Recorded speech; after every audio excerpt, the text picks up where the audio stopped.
Hello, everyone. Welcome to the Alley Cat Mining YouTube channel. It's been kind of a busy year, but I'm trying to get some content out there. And today I'm going to talk about the merge and what happens with mining and what miners can do after the merge happens on Ethereum. So if you haven't heard, you probably should have if you've been in this space for a bit. Ethereum is working on a 2.0 of the Ethereum platform. And that means that when that happens, they will be moving from a proof of work consensus mechanism to a proof of stake consensus mechanism. And I'm going to show you what that means in a minute. But if you want more information, always start with any project with the project's website. So you go to ethereum.org, you can learn tons and tons about Ethereum and what they're doing and what they're planning. And for this discussion, we want to go here to Ethereum 2.0, and then if you scroll down here, what is ETH 2.0, etc., we can talk about the merge. So there's a whole page on the merge, and essentially what happens when the merge becomes a reality, Ethereum mining will end. So you might have heard mining overall is going to end. That's not the case. It's just on Ethereum. But the timing of this is a little bit up in the air. The best guidance we have right now is that it's going to happen during the first half of 2022. And as you might imagine, with everything that interacts with Ethereum, there's a lot of testing that needs to happen before this can become a production ready upgrade. So if you think about every wallet that interacts with Ethereum, every exchange that interacts with Ethereum, all the dApps, the DeFi, the NFTs, all of those applications are going to need to be tested on the new version of Ethereum before it can become live. So that's a lot, and we'll see what happens with the timeline. But as I said, the best guidance we have right now is sometime during the first half of 2022, and we'll see if that becomes a reality. So what does this mean for you as a casual miner? Let's say you're a gamer and you have, your gaming rig with a good video card in it, and maybe you mine a little bit just to put a few dollars in your pocket, or maybe you've gone beyond that and you've, bought some additional GPUs. You've set up your first mining rig or a couple of mining rigs. So let's take a look at how proof of stake versus proof of work operates. This is overly simplified just for the purposes of this discussion. I don't want to get too deep in the weeds on how some of these things work, but I just want to get some information out there. So in proof of work, as I said, you've got a little bit of hardware, whether that's just your gaming rig or maybe you've set up a mining rig, and you contribute that power to the network, and you get some rewards which come in the form of Ethereum. So it might be $2 or $5 a day, whatever you're getting. And you can either stack those coins, you can cash it out, put the cash in your pocket, whatever works for your individual situation. Now, when we move to proof of stake, the starting point is that you already own some Ethereum, and you will lock up that Ethereum for some period of time, and that locked up Ethereum will entitle you to some rewards that will also be paid in the form of Ethereum.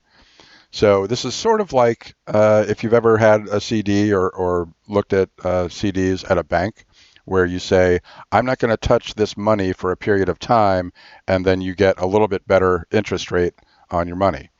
And that's how, in simple terms, how proof of stake is going to work. Now, there are lots of blockchains that have a proof of stake mechanism. Not all of them work this way. I happen to be partial to the Cardano proof of stake mechanism because you don't have to completely lock up your coins and lose control of them. In fact, I believe in it enough that I set up a stake pool. I'd love to have you delegate to me at Alley, but that's just a quick shameless plug. So once that happens and we can no longer mine with our GPUs, if we still want to keep mining, how do we determine what we're going to mine? Well, as I said, mining only goes away with Ethereum. And I'm on this website here. It's CoinGecko. You can also go to CoinMarketCap.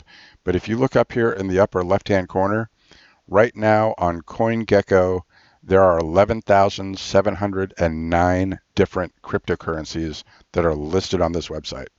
So Ethereum mining going away doesn't mean that mining goes away, because a lot of those 11,000 are mineable.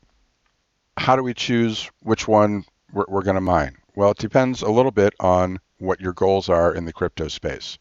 So if you are mining and selling the coin immediately to put some cash in your pocket, you're probably going to want to make sure you know which coin is most profitable. If you have found a project that you really like and you want to have some coin to participate in that ecosystem and buy NFTs or do some GameFi or whatever in that respect, you're going to want to mine some of that coin as a way to get coin to participate in that ecosystem. So, but if we just scroll down here on CoinGecko, they do like 100 coins per page, and you can find all kind of different coins. You find something that looks interesting, you can click on it, and let's take a look at Kusama. You can look at it, find out more about it. All of them will list what the website of that project is. So that's going to be the starting point for your research if you find a project you're interested in, is to go to the website, read their white paper, understand what the project's about, et cetera, et cetera. But in terms of mining profitability, the site that I like to use is, and everybody does this, it's called What to Mine. So on What to Mine, you can go in and you can select what video card you have. So if I say I've got one 3070, it will fill in for all the different algorithms that you can mine. It'll fill in, if it has it, what your hash rate, expected hash rate, and expected power consumption are going to be. So if I hit calculate here and scroll down, it will tell me what coins are most profitable for me to mine on my 3070. Now, right now, over here in the profit column, it says a 3070 after power cost, I should be making about $3.21 a day. And the next most profitable is Flux at 306, which is pretty good. So maybe I want to mine Flux. How do we determine if Flux is the best for my situation?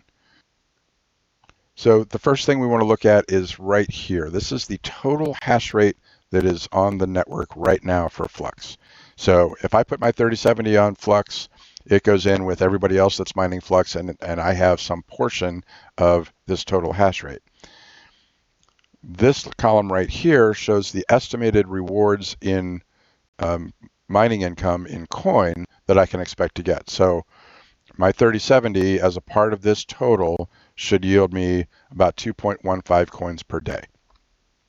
Now that amount times the current value of the coin is where I get the 350 or after power 306 for income on that coin. So when Ethereum is no longer mineable, all that hash rate needs to go somewhere.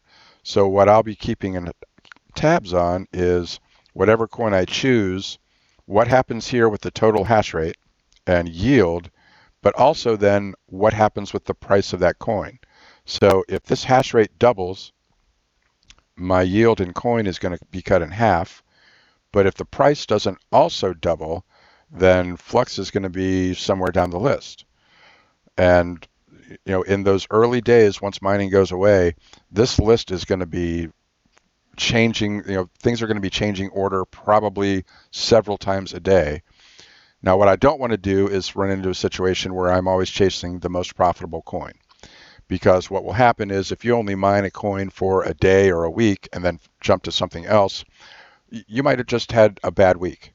The pool that you're in might have had bad luck that week and didn't get as much as the long-term average is going to look like. So I want to pick a project that is going to survive, but also in the long term is going to be profitable for me. The last consideration that I want to talk about is, if I mine Flux, and I can click through and learn more about mining Flux here. If I mine Flux, then the exchanges where I can sell that if I want to put the cash in my pocket are Gate.io, Trade Ogre, and Stex.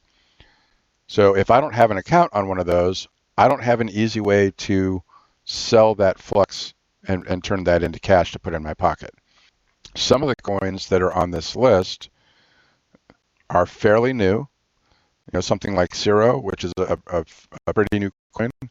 If I look at that right now, the only exchange, it's on two. It's on Gate.io and CoinEx. So I have to have an account on one of those exchanges if I want to be able to turn what I'm mining into cash.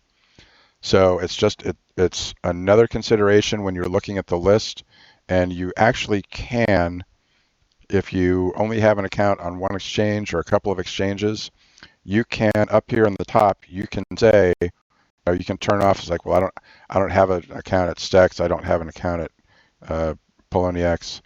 Bit4x doesn't take U.S. customers, so I can't do that.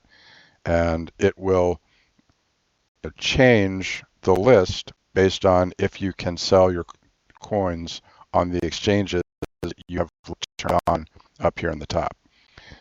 So, when the merge happens, whenever it happens, and it might be the first half of 2022, we're going to be watching these numbers really closely. The coins that have gotten the most press in terms of where a lot of the hash rate might go right now are Ethereum Classic and Ravencoin and Ergo. You might have noticed that in my what to mine list, they are not at the top of the list, but they are well-established coins. There are several. There's Ergo is towards the top there. They are well-established coins. They have vibrant ecosystems, and a lot of miners are probably looking at those as good candidates for where to move their hash rate when Ethereum mining goes away. But mining as a whole is not going away. It's going to be around for years to come. It's just a matter of choosing which projects you want to contribute your resources to and be involved in. So I hope this was helpful. I don't want to get too deep, as I said, into the weeds on how some of this stuff works. There's lots and lots of variables in figuring out some of this stuff. But if you'd like to deeper dive video, let me know in the comments. And thanks for watching. I'll see you on the next one.